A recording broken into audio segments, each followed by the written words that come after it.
Ah, Calbi, Calbi, aquela voz aveludada, aquele timbre privilegiado, aquela presença magnética. Calbi nos deixou há 5 anos, uma perda enorme para a música brasileira.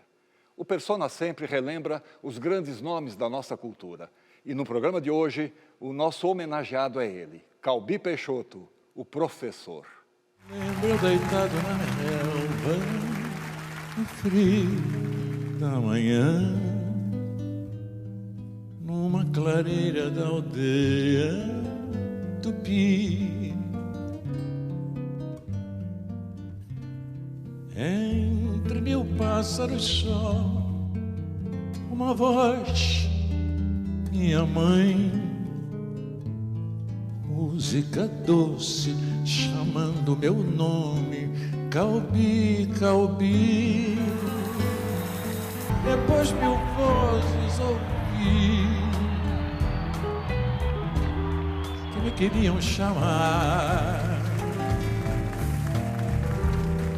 que me queriam levar de mim. Tantas mulheres febris,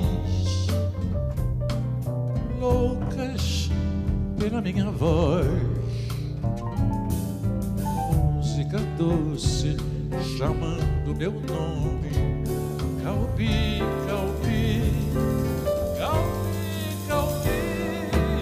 A maior referência masculina de voz no Brasil era ele. Eu acho que era Calbi Peixoto e sempre será. O Calbi tinha a voz mais bonita. A voz dele é uma voz fora do comum. Canta pra caramba, é o máximo ele. Porque ele realmente é um cantor fora do comum. E ele teve a dádiva de envelhecer cantando bem, né? Porque o palco é a minha vida, sabe? É onde eu sou feliz. Quando eu saio do palco, eu entro em fossa. Então eu nasci pra cantar mesmo, sabe? Ele é um eterno Calbi Peixoto. Calbi, Calbi, Calbi, Calbi, Calbi, Calbi.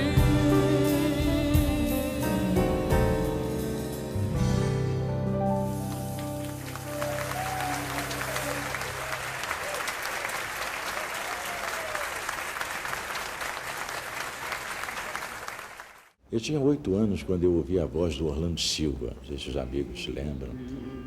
Foi o melhor cantor deste país, cantor que parou o Brasil. Ele era mesmo um mito, um grande cantor, sabe? Do nosso amor fracassado. E outros cantores que me deixavam assim, apaixonado. Espelhos da minha mágoa, transporta o céu para o Tal do chão da minha vida, a minha alma comovida, o meu pobre coração. Nós somos sim os últimos românticos, eu e Ângela Maria. Se você jurar que me tem amor, eu posso me regenerar. Mas se é para fingir mulher, a orgia assim não vou deixar. Eu nasci em Niterói, eu sou quase carioca. Meu pai, Elisiário Peixoto, tocava violão, tornou-se um professor de violão. Minha mãe, Alice, cantava também um pouquinho, muito afinada, Alice. Eu me lembro de uma canção que ela cantava sempre. Tornei-me um ébrio, na bebida busco esquecer aquela ingrata que eu amava e que me abandonou. Apedrejado pelas ruas, vivo a sofrer. Não tenho lar e nem parentes, tudo terminou. O tio dele era o Nonô, que foi um grande pianista, Romualdo Peixoto, que tocava o Carlos Miranda, com aquela turma toda. Foi parceiro do Noel, era um cara Incrível esse Nonô. Nonô foi um outro virtuoso no piano. O Nonô tocava nos cassinos, tocou para Carmiranda. O Nonô inovou o samba, sabe? Ele tocava um samba mais moderno, tipo sincopado, uma coisa mais moderna mesmo, para a época. O Ciro Monteiro era primo dele. Primo? Família Monteiro, era Peixoto e Monteiro.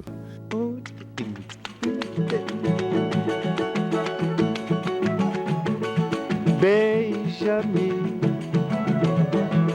deixa o teu rosto coladinho. Ciro Monteiro foi considerado um cantor que sabia cantar samba de um ritmo fantástico e um estilo muito dele, muito próprio. Ai, ai, ai, que coisa boa, um beijinho do meu bem, dito assim parece à toa, o feitiço que ele tem. E com eles, com essa família, e a família Monteiro, eu me criei. Os meus irmãos, Moacir pianista, Araquém pistonista. Minhas irmãs cantavam também, todas elas. Num mundo de música, ouvindo música, 24 horas, assim. Me criei nesse ambiente maravilhoso. Minha mãe não queria que eu fosse cantor, que nenhum de nós fôssemos cantor, ou artista. Então, o que aconteceu foi o seguinte: Moacir, o primeiro a sair de casa, fugiu de casa para tocar piano. Depois, foi o pistonista, também fugiu de casa, com uma surra daquelas. Depois foi a Andiara.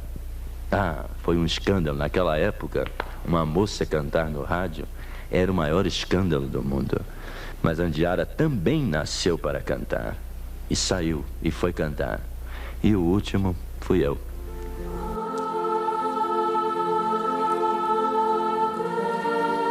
Foi onde eu estudei e onde eu comecei a ouvir e a cantar música sacra, a cantar no coral da igreja.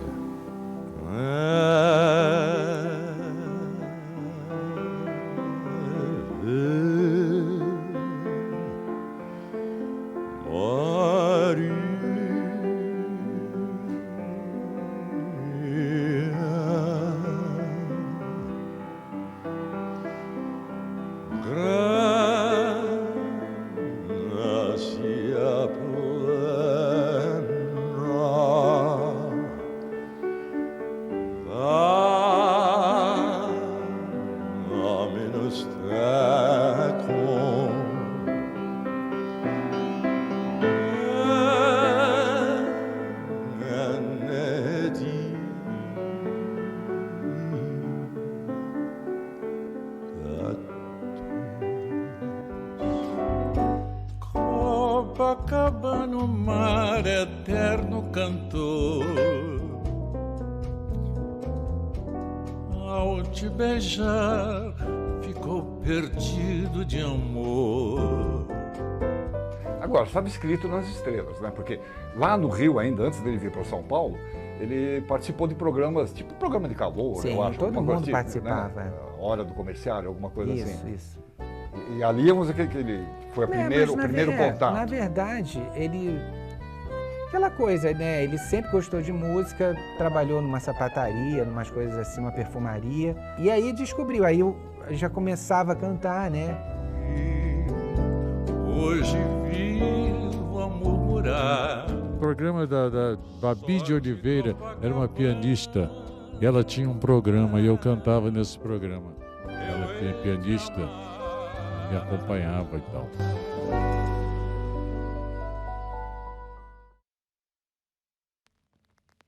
De saia branca engomada, lá vem a baiana sambar, xingando, cantando em louvor a Bahia de São Salvador.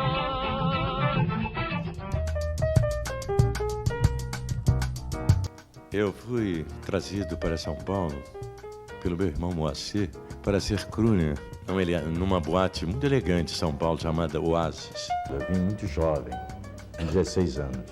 E eu queria cantar já, né? Fissurado. A boate tinha uma pilastra, sabe? Era escura, né? Todas as boates, né? E eu cantava meio escondido, né? Tinha uma cortina atrás do palco. E eu cantava ali escondido e tal. Procurava cantar sempre no grave, né? Moacir dizia, canta grave, para pensarem que você já é um rapaz e tal, adulto, né? Até que um dia o dono descobriu e me botou para fora. Então tive que falsificar os documentos, aquele jeitinho nosso, né? Falsifiquei os documentos para 19. E aí me perdi mesmo na idade, certo? Não é possível. Let me play among the stars. Let me see what spring is like on Jupiter and Mars. Então comecei a cantar e aprender a cantar com o Moacir quase todos os ritmos de música.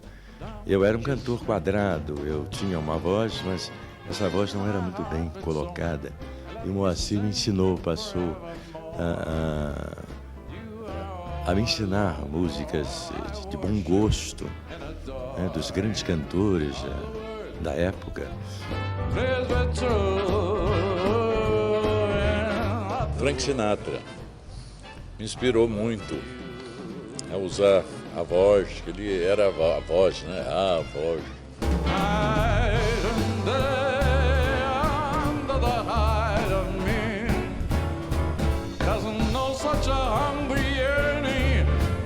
Inside of me, and the storm won't be true.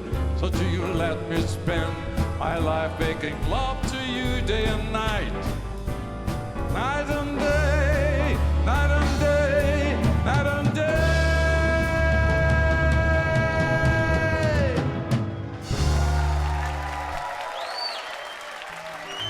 Juca, tô ficando maluca, tô ficando caduca, de tanto viver, de viver, de viver de ilusões. Um dia, trazido por Heleninha Costa, uma cantora naquela época, na Rádio Nacional, eu fui apresentado a um compositor chamado De Veras. De Veras é um capítulo à parte, né? Quem era o De Veras, que foi um cara que foi fundamental na carreira do Calbi, né? Era um industrial metido a cantor e compositor. Ele era riquíssimo naquela época, ninguém viajava para fora praticamente, só quem era muito rico. E ele ia para fora do Brasil para ver os ensaios das orquestras, para ver como eram os bastidores do show business, que ele era fascinado. A Heleninha disse ao De Veras que em São Paulo tinha um cantor que cantava em boate e na Rádio Excelsior com um estilo diferente. Aí nessa época eu já tinha criado o meu estilo. Então a Heleninha disse ao De Veras, olha, você vai a São Paulo porque lá tem um cantor que poderá cantar suas canções. O De Veras compunha também música moderna. E ele veio a São Paulo. Então, lá na Rádio Excelsior, ele me disse, assim mesmo, com essa expressão, você canta mesmo, menino? E eu, muito humilde, né? Disse, bem, não sei.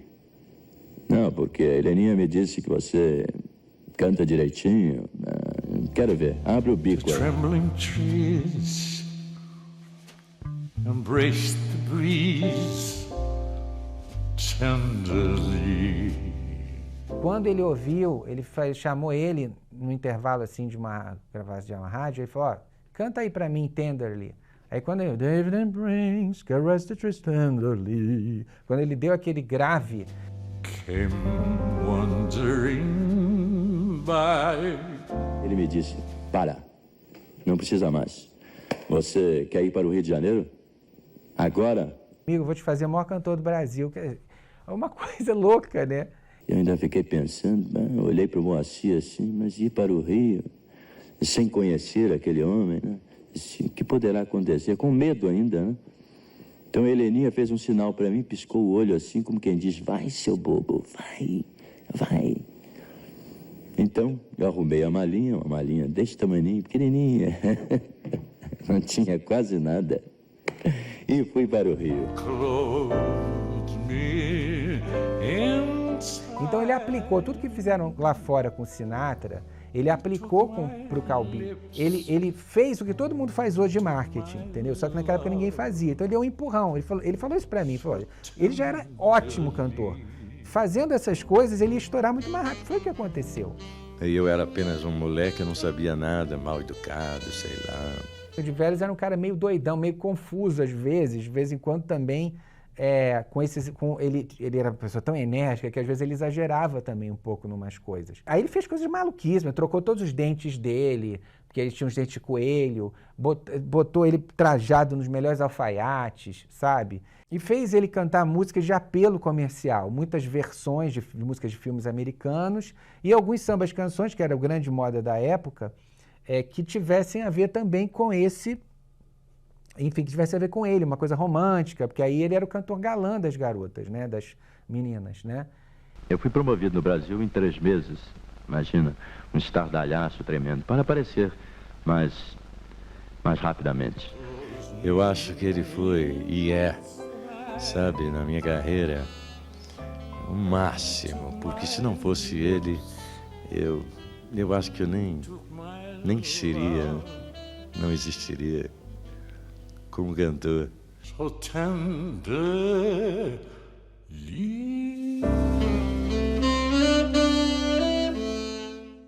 O sucesso imediato de Calbi, logo no início da sua carreira, o levou a se aventurar em temporadas nos Estados Unidos. Uma experiência enriquecedora em termos artísticos. Já, no próximo bloco.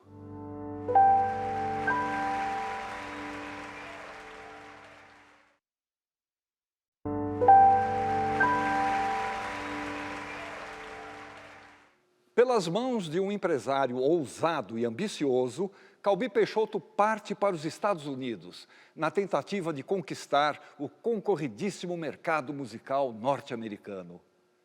Mas sempre com o cuidado de não abandonar a legião de fãs que conquistou em todo o Brasil. A cigarette that bears lipstick traces.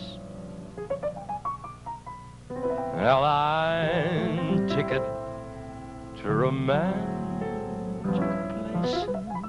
Então comecei com a influência americana, mas logo depois eu passei a cantar no nosso idioma e tudo deu certo.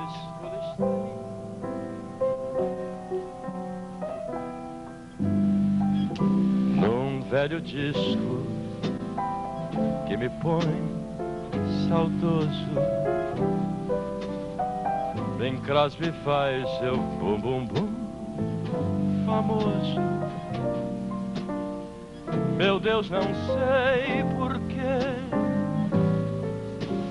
tudo que ouço lembra você.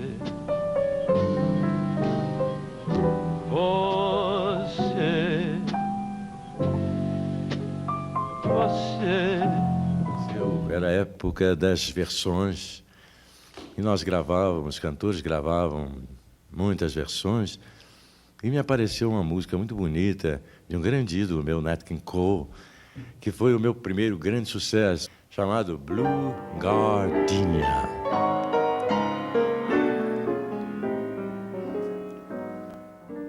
Blue Gardenia,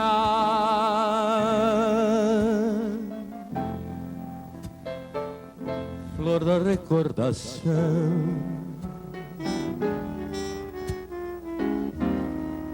que traz ao coração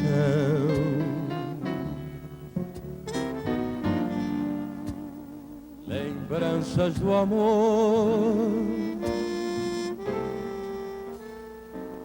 Primeiro, gardenia, pétala já sem cor, sombras de um grande amor. Quando ele começou, a década de 50, foi uma década dos grandes nomes, principalmente do rádio. O rádio era muito importante naquela época, né? A Rádio Nacional do Rio de Janeiro, as rádios daqui de São Paulo, mas principalmente as do Rio, né? O Nacional do Rio de Janeiro. Então, a época de Marlene, de Emilinha, né?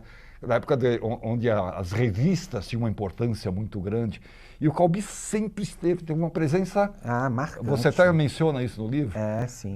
Capas de revista inúmeras, né? Teve uma presença muito forte na imprensa. Ângela Maria, Emilinha, Borba, Marlene e Calbi foram os cantores mais enfocados, por exemplo, na revista do rádio. São os campeões. Que era a grande revista. Que era a grande revista. Era para a época, que era uma população muito menor que é hoje, era uma tiragem de 700 mil exemplares. Era um absurdo, né? E fora as outras todas as revistas. Então, assim, eles, junto com esses, assim, ele foi assim, um dos caras mais midiáticos da época. Ele realmente suplantou os seus colegas nesse sentido de mídia. Foi uma mídia muito forte, né? Tinha muito de Veras também por trás disso. Lógico, com certeza. Mas é aquilo, o de Veras ajudava, né, e criava as coisas, mas depois realmente virou uma coisa genuína. Quer dizer, mesmo criando assuntos, mesmo que não criasse, porque aí também começou a ter um preconceito, porque alguns cronistas da época começavam, é Vera ou é de Veras, sabe? Começavam a brincar um pouco com isso. Então, mas no fingir dos ovos, acabava que as coisas que o de Veras fazia acabava realmente causando. Entende?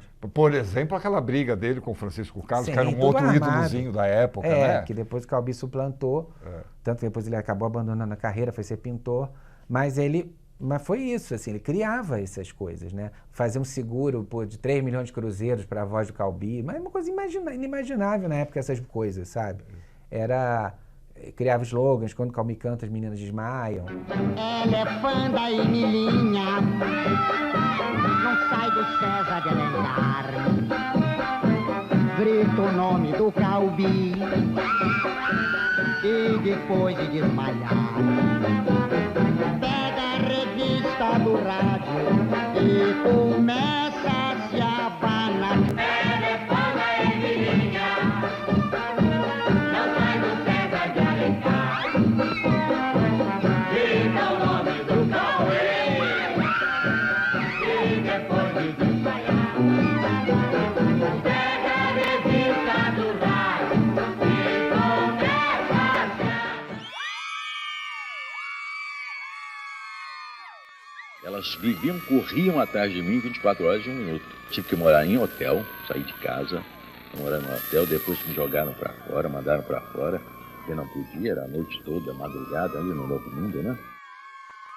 O meu empresário disse, quando você descer, vou mandar a Marina, a esposa dele, alinhavar pedaço das roupas e tal, e você vai ficar sem o paletó e a camisa também e tal. Mas eu não pensei que elas fossem... A coisa foi combinar armado de uma forma que eu mesmo me surpreendi. Os fotógrafos se servindo, eram muitos fotógrafos, plá. E fizemos uma reportagem maravilhosa, sabe? Maravilhosa. Tudo aquilo que o César falava, como nós éramos, ou o Paulo Gracindo, atenção meninas, Calbi, quando canta as meninas desmaiam, coisas assim, né? Que não era verdade. Mas uma desmaiou, era maravilhoso, né? O Calbi também tinha um gênio, assim, uma personalidade muito envolvente. Então as cantoras, principalmente da Rádio Nacional, ficaram muito fãs dele já desde o início e começaram a pressionar o Vitor Costa para contratá-lo. E realmente ele acabou contratando. As cantoras da Rádio Nacional me ajudaram demais. Elisete, todos, Ângela, Emilinha, Marlene. Se eu não cantasse na Rádio Nacional, foi assim mesmo, elas não cantariam mais, todas. E como o de Veras era muito comercial, muito doido, quando achava que a Rádio Nacional não estava dando muita bola pro Calbi, tirava ele da Rádio Nacional e passava pra Tupi. Achava que a Colômbia não estava fazendo muito, aí tirava ele da Colômbia e botava pra RCA. Depois da RCA voltava pra Colômbia. Era assim. O de Veras era meio maluco nesse ponto, assim. Ninguém é de ninguém, na vida tudo passa. Ninguém é de ninguém, até quem nos abraça. Não há recordação que não tenha seu fim. Ninguém é de ninguém, o mundo é mesmo assim. Agora, Conceição. Não dá para falar do Calbi sem falar do Conceição. Como é que surgiu o Conceição na vida do Calbi, que acabou sendo a marca registrada dele até o fim da carreira. Conceição, eu me lembro muito bem. Vivia no morro a sonhar com coisas que o morro não tem. Foi então que lá em cima apareceu alguém que lhe disse a sorrir que descendo a cidade ele ia subir. O Conceição já tinha sido oferecido ao Silvio Caldas, que não quis gravar, e ele e a Dircênia Batista gravaram na mesma época, o Conceição. Só que aí quando o Jair Amorim chegou para o Calbi, mostrou, de veras ouviu, e falou, grava ontem, porque isso para a sua voz vai ser um escândalo. E foi, né? Foi um estrondo, né? O meu empresário, ele quando o Getúlio morreu, né, suicidou, ele foi imediatamente na Rádio Nacional, ele levou um acetato do Conceição. Acetato, vocês sabem o que é? É um disco de cera, né? E ele deu o jabá, né? Ao técnico, não era nem disc jockey, para que nos intervalos, né, das notícias sobre a morte do Getúlio, ele tocasse o Conceição.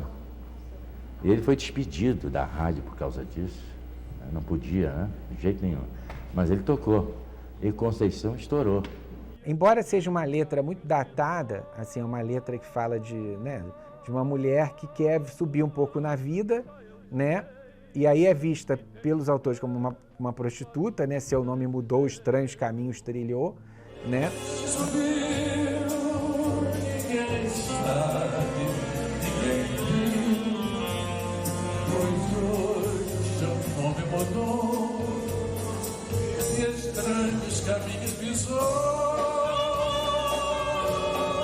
Mas as pessoas já nem pensavam no sentido da letra. O que importava era a interpretação grandiloquente que o Calbi dava quando cantava essa música. E agora daria 1 milhão para ser outra vez Conceição, Conceição, Conceição.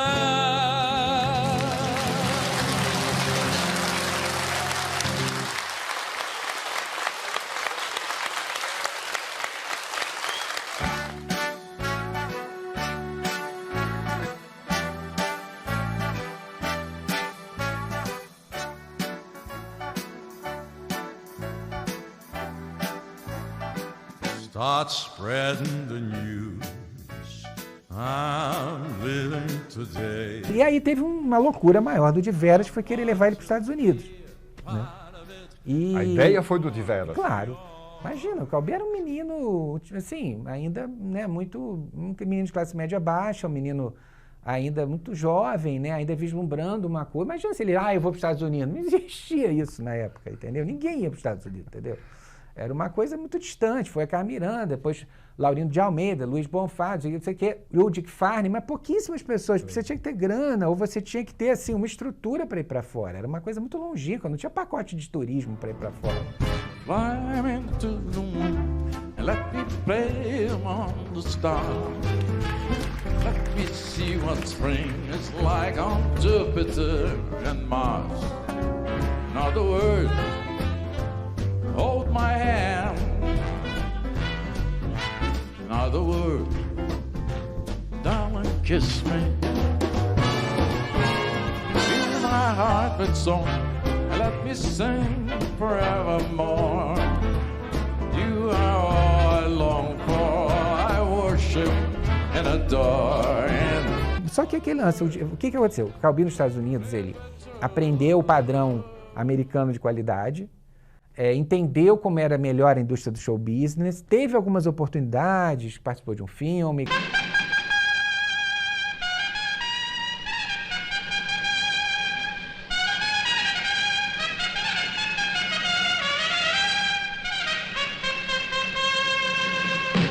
Toreador, the time has come to fight once more.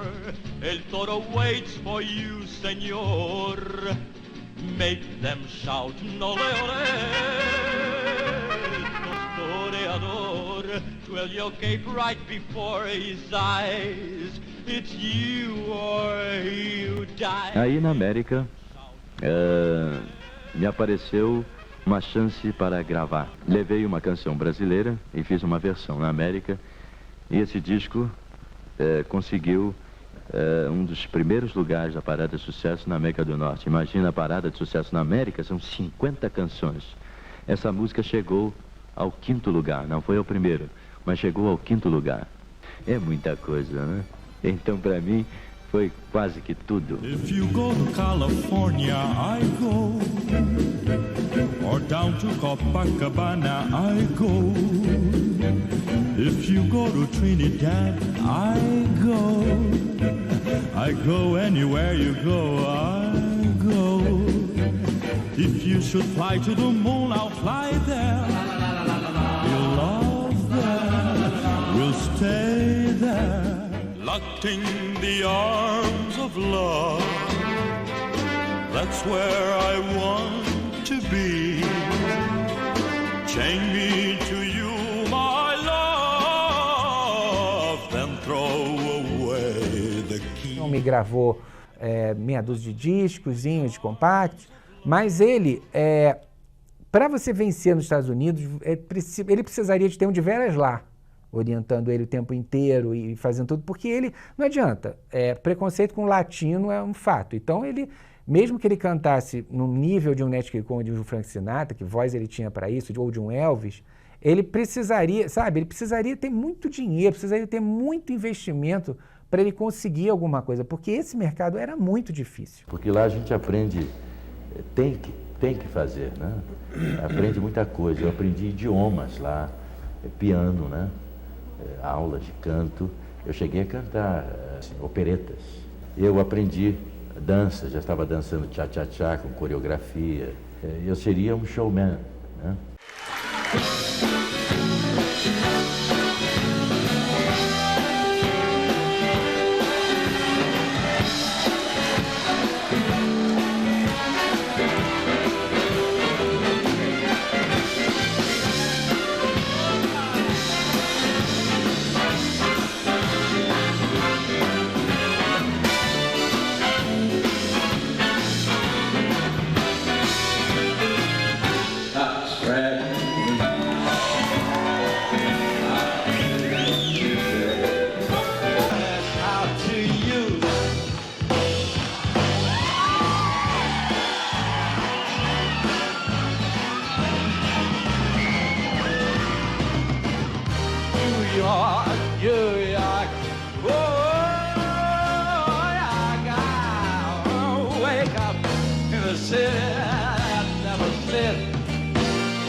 A personalidade extravagante e as polêmicas em torno dos seus comportamentos alimentavam o noticiário de jornais e revistas.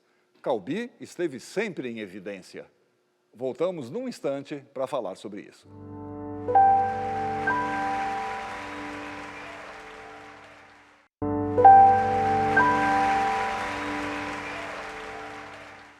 Mais do que um ídolo da canção, mais do que um intérprete privilegiado da música brasileira, Calbi se tornou uma referência, não só para os seus inúmeros fãs, como também para gerações de cantores e músicos que acompanharam a sua carreira.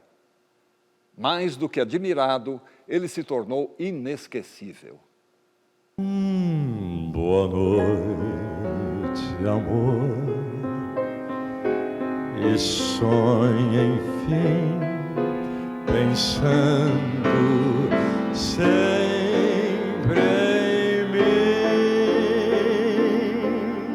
A professora Cláudia Neiva de Matos tem tantos títulos acadêmicos que encheriam uma tela do computador. Mas eu vou destacar pelo menos um deles. Ela é mestre em letras, com ênfase em estudos culturais. A Cláudia publicou na revista Matraga, da Universidade do Estado do Rio de Janeiro, um ensaio em que ela aborda o conceito de camp, que ela vai nos explicar o que é. E a relação desse conceito de camp, ou não, com o Calbi Peixoto, que ela viu ao vivo no palco, né, Cláudia? Sim, exatamente, inesquecível, várias vezes. Várias vezes, né? Então, Cláudia, o que é esse conceito de camp?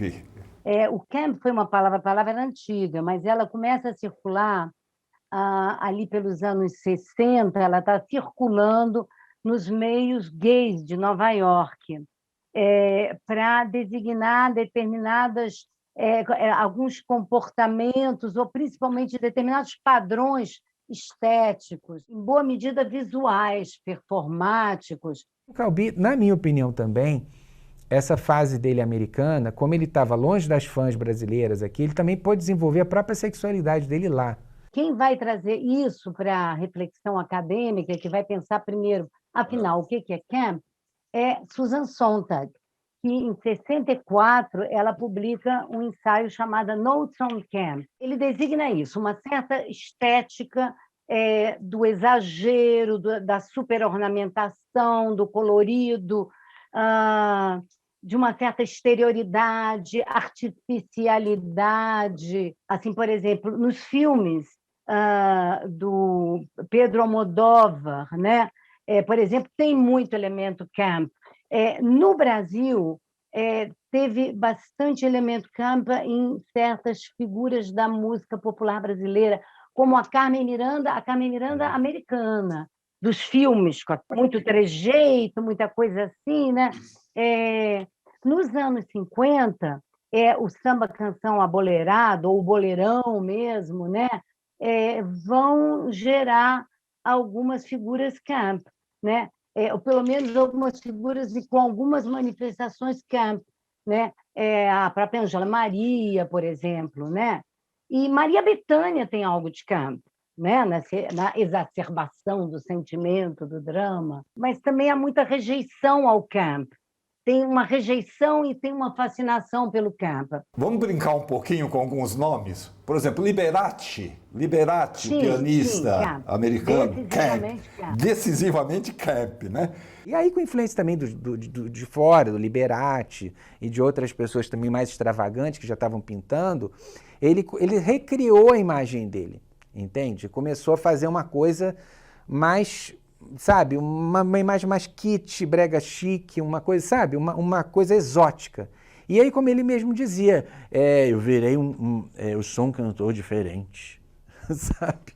Porque é mesmo, porque não era só um cantor, era uma imagem diferente, sabe? Assim, então ele era uma pessoa que qualquer lugar que ele fosse, era Calbi que estava chegando, entendeu? Luís XIV, o Rei Sol, seria camp? Sim, a gente pegando de hoje em dia. Pegando de hoje em dia, acho que seria. É um voal.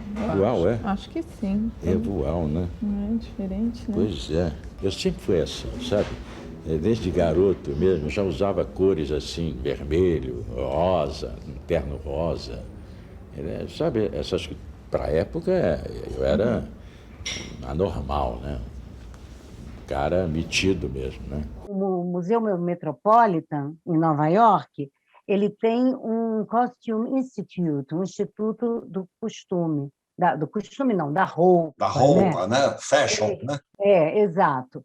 E que aí, todo ano, eles promovem um baile que é o Met Gala, né? Met de Metropolitan. Em 2019, o tema foi Camp e Fashion, ou Fashion in Camp, Camp in Fashion, Camp e Moda, né? E uma das figuras centrais do evento, que inclusive era uma das hostess, né? Uma das co-anfitriãs do evento, foi Lady Gaga. Ela entrou num grande momento, né? Maravilhoso aquilo. Bárbaro. Uma roupa que parecia uma cebola, né? Ela ia descascando. Ela ia tirando. Primeiro era uma coisa enorme, um vestido imenso rosa shocking, que ela foi descendo umas escadas, aí tirava o vestido, aparecia um outro vestido por baixo, tirava, eu sei que são 4 momentos, no fim ela estava de lingerie preta, né?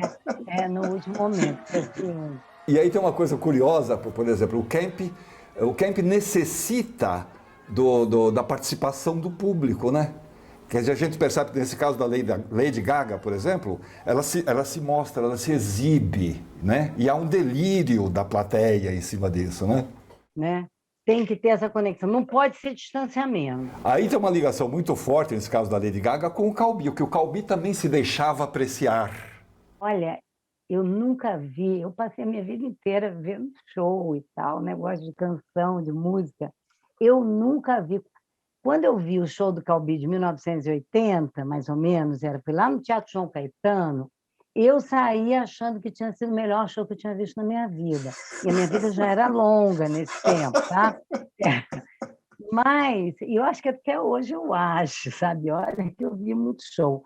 E eu nunca vi uma empatia com o público, entende? Uma conexão como houve nesse show. Era uma coisa de você se rasgar. E teve 2 momentos no show que eu acho que mostram muito o que é Calbi. Ele estava cantando bastidores. Assim, o público era mais de velhinhas. Estavam lá, assim. E aí ele canta bastidores.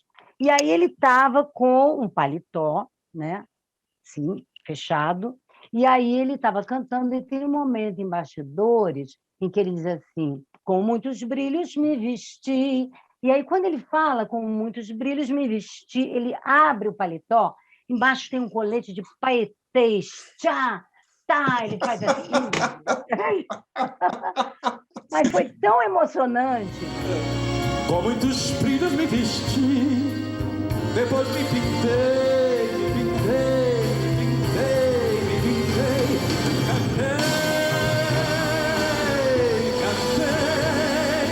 E o outro momento foi quando acabou o show, porque depois de vários bis, né? Bis, ele acaba saindo. E aí, as pessoas gritando Calbi, Calbi, e eu Calbi, Calbi também.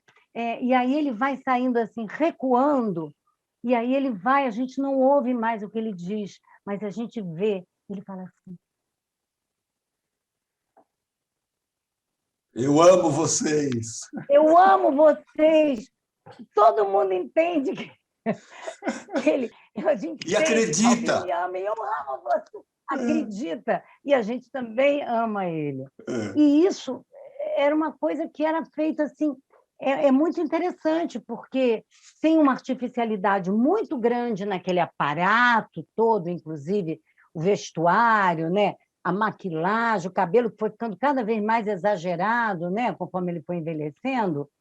E, ao mesmo tempo, tem uma sinceridade de entrega do artista que é maravilhosa, entende? Então, você não pode pensar isso apenas pela lógica do artifício, Camp, porque tem alguma coisa lá dentro, o brilho está lá dentro. Quando ele abre o paletó, o brilho não está só cá fora, está vindo de dentro. Não é só artifício, é arte. Eu gosto de brilho, gosto. Eu gosto de me enfeitar, de ficar bonitinho no palco. A roupa, sabe aquela preocupação de como vou me apresentar? Mas eu chamo as pessoas, aí eu digo, olha, eu vou com esse blazer aqui, tal, que tal. A fêmea e o macho, o casal, escolhem a roupa de brilho. Sim. Quanto mais brilho, não, essa aqui, tem que ser essa. Paetê, olha, pelos 7 lados. Sim. Aí eu coloco. O de Veras, ele diz, o de Veras queria que eu fosse um cantor sério. Ele diz, mas como é um cantor sério? O que ele queria? Uma cópia do Frank Sinatra, casado e com filhos, né? Não, aí ele foi atrás, ele perseverou naquilo que era o que ele sentia, que ele era o que ele queria dar para o público, né? Cantei, nem sei como eu cantava assim. E que ensejou muita fofoca, muita falação sobre Calbi é gay, Calbi não é gay. Essa história foi uma coisa que acompanhou ele a vida toda, para a qual ele não dava bola, nem que sim, nem que não. Ele sempre entendeu que a ambiguidade era um negócio interessante. Quando começava a falar da masculinidade do Calbi, desde aquela época, ele ia na revista do rádio e falou, olha, vamos fazer umas matérias, aí fazia ele na academia, malhando, lutando jiu-jitsu, disposto a tudo, entendeu? Às vezes inventavam namorinho com mulher lá no começo da carreira, justamente andaram inventando, que era coisa criada. E o Calbi, ele sempre passou, inclusive nas entrevistas, ao largo disso. Não era uma coisa que que para ele tivesse fazendo diferença, né? Que o Calbi também era uma pessoa muito fechada, a verdade é essa, assim. Ele tinha lá as coisas da vida dele íntima, que ele era terrível também, ele aproveitou muito a vida nessa parte íntima. Você continua fã do Calbi, né, pelo jeito? Completamente. Completamente, Eu ouço Calbi. A voz dele é uma voz fora do comum, canta pra caramba, é o máximo ele. Então... Cláudia, antes de a gente encerrar, eu queria ler aqui o final do seu ensaio. Você coloca uma coisa que eu achei tão bonitinha. Você termina dizendo assim: então é isso. Quando a voz dele me arrebata e faz as ideias dançarem, eu não me pergunto se é camp, porque eu já sei muito bem. É Calbi. É Calbi. Que ótimo isso. Agora eu vou dar uma de Calbi aqui. Muito obrigado, professora.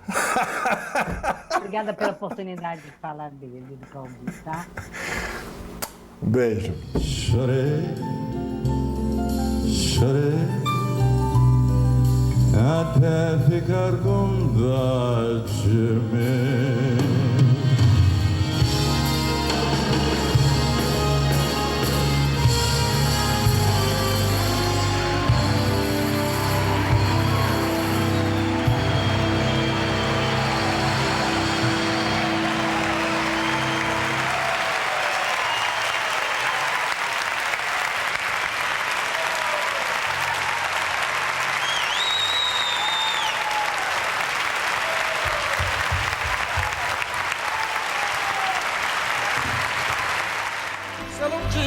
Despencar do céu, e se os pagantes exigirem bis, e se um arcanjo passar o chapéu, e se eu pudesse entrar na sua vida.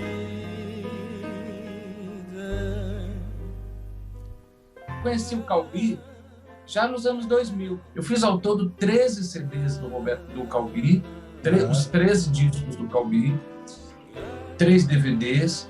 Muitos desses foram premiados porque ele realmente era um cantor fora do comum, né? Um cantor que... E ele teve a dádiva, Atílio, de envelhecer cantando bem, né? Às vezes o artista envelhece, a voz não é mais a mesma. Ele cantava Conceição, por exemplo, no tom que ele gravou, com 80 anos, 80 e tantos anos. Uma coisa impressionante, afinado, com a voz limpa, era uma coisa de chamar atenção mesmo, inclusive para a gente que era músico, né? O último show dele foi no Teatro Municipal do Rio de Janeiro, eu me lembro, foi com a Angela Maria. Foi o último show que ele fez. Eu até achei ele meio assim, esquisito e tal. E uma semana depois, ele faleceu. E ele estava ali com toda a energia dele, entendeu? Cantando. Quer dizer, ele praticamente morreu cantando, né? A deusa da minha rua tem os olhos onde a lua. Calbi era um cara muito sensível, um cara muito musical. Tudo que a gente fazia, ele valorizava muito, né? Espelhos da minha mágoa, ai, meus olhos são poças d'água, sonhando com teu olhar. Ela é tão rica e eu tão pobre. Eu sou plebeu e ela é nobre. Não vale a pena sonhar.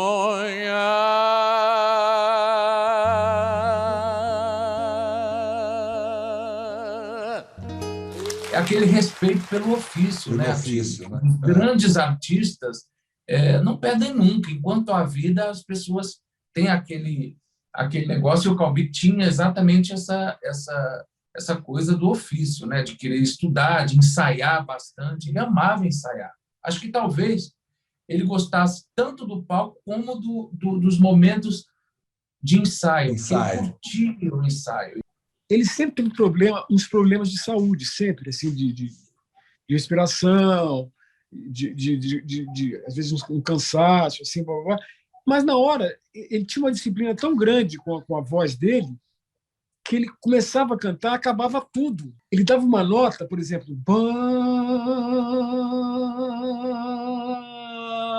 ele não respirava. Aí eu falei, como é que pode um cara que está com problema de respiração, ele dá a nota e não respira e entra na outra nota? Segurar e emendar na outra. Era uma técnica muito especial dele. Essa turma do rádio é uma turma muito preparada, porque para você chegar a ser cantor de rádio, você tinha que passar por um monte de programa de calouro, fazer a crooner da noite, quer dizer, já era outra escola, depois você fazia teste para entrar na rádio, teste para gravadora, não era assim, entende? Então, quando a pessoa chegava ao disco, o cara já estava muito preparado. E quando ele ia gravar, não podia errar, porque era na cera. Então, cada vez que você tinha que refazer aquele material, era caro, tinha que jogar fora e botar outro material para aquilo ser gravado na cera. Então, os donos das gravadoras não queriam cantor ruim por isso, porque senão ficava caro para eles. Era tudo gravado ao vivo. Uma vez, por preferência uma vez, entendeu? A orquestra já estava no ponto, era um microfone só, um microfone para voz e orquestra, e você gravava ao vivo música de 3 minutos e meio, que era o que dava nos 78 rotações. Então, essas pessoas eram muito preparadas, eram muito boas. Então, não tinha esse negócio de ficar gravando 10 vezes no estúdio até ficar bom, sabe? A pessoa chegava, entrava, gravava e ia para casa. E, curiosamente, a partir dos anos 90, eu acho, a gente começou a descobrir que os ídolos que a gente tem, o Caetano, o Roberto, né, todos esses ídolos eram apaixonados pelo Calbi, acompanhavam a carreira do Calbi, ouviam o Calbi quando eram crianças, né? Com certeza, porque o Calbi era aquela referência, era aquela voz do rádio, né? Era aquele cantor que eles ouviam nos anos 50, né? É a voz que marcou a infância, a juventude dos grandes ídolos, né? O Calbi é maravilhoso, tem um timbre de voz extraordinário. Palavras castigadas com o passar do tempo. Estamos afinados ainda? Perfeito. Before and love, before others were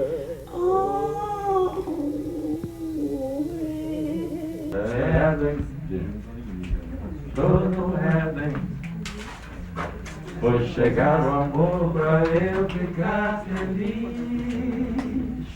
Escapei da tal tristeza por um triz. Vou levar a vida sem sentir que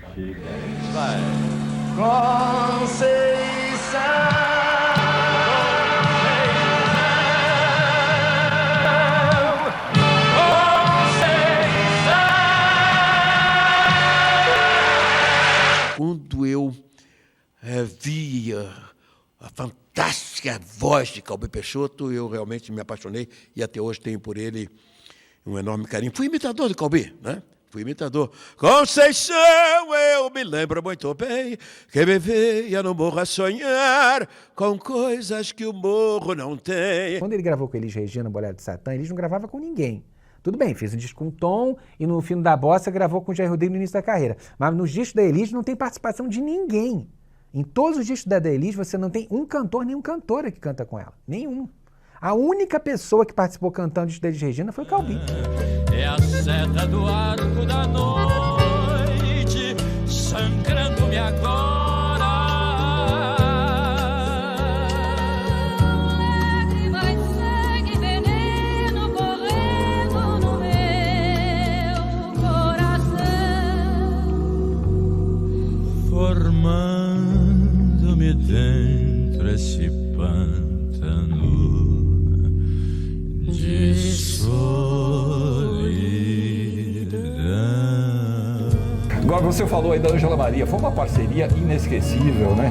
E impressionante, né? A parceria, a conexão do Calbi com a Ângela Maria, que começou lá nos anos 50 também, né? A parceria do Calbi e da Ângela Maria começou quando a Ângela começou uma temporada numa boate que ele tinha chamada Drink, que ficava no Rio de Janeiro, em Copacabana. Os artistas faziam muito show em boate. E a temporada da Ângela foi um sucesso, principalmente quando o Calbi subia para dar canja. E aí eles eram amigos, se gostavam muito, e aí começaram a perceber que a voz deles casavam. Casava mesmo, né? Casava mesmo. Os meus caio na noite vazia, numa boemia sem razão de ser. A rotina dos bares, que apesar dos pesares, me trazem você. E por falar em paixão, em razão de viver, você bem que podia me aparecer. Nesses mesmos lugares, na noite, nos bares. Não adianta você. Cheguei a acompanhar, cheguei a fazer disco também dos dois juntos, e Ângelo e Calbi, e cheguei a acompanhar assim, muitas vezes os dois juntos, né? Tem até uma foto minha tocando com os dois, só violão e voz, e estava o Calbi aqui, a Ângela aqui, e eu no meio, sentado no banquinho. E eu sentia aquela energia, aquela coisa forte, parecia dois anjos, sabe? Duas entidades, assim, do meu lado. E eu no meio, tocando violão, falei, nossa, que coisa monstruosa, né? Os dois do meu lado ali. A Ângela admirava ele e ele admirava a Ângela. Então você via aquele negócio de dois cantores com uma amizade com aqueles anos todos. Era emocionante ver. Aqueles anos todos de vida, de história, de convivência, de parceria artística ali, misturado com a admiração. Não adianta você, não adianta você.